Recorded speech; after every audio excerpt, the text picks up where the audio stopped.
дар ноҳияи Мирсаид Али Амадонӣ дар 6 моҳи сипарӣ гардида аз тарафи мақомотҳои қудратӣ 7 ҳолати шаҳрвандони ҷумҳурии Тоҷикистон шомил шудан ба гурӯҳи ифротгарӣ ва иштироки онҳо дар ҷангҳои Сирияи Ироқ муайян карда шуданд.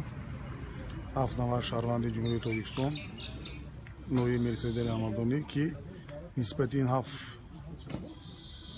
7 нафари онҳо парвандаи ҷиноятӣ бо моддаи 401 прим 1 оғоз карда шудааст.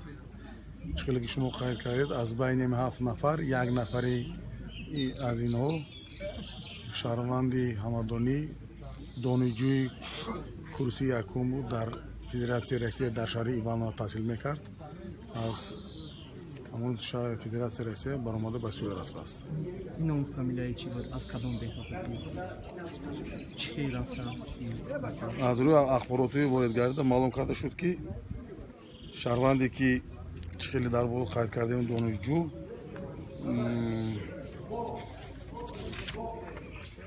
хоҷаев Комрон Рустамович мебошад.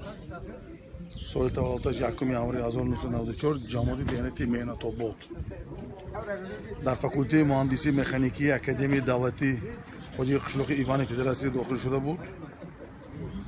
27 феврали 2015 сол ба воситаи фурудгоҳи Дамадиди Федератсия Россия ба давлати Турсия мерад, баъд мегзарад ба давлати Сурия.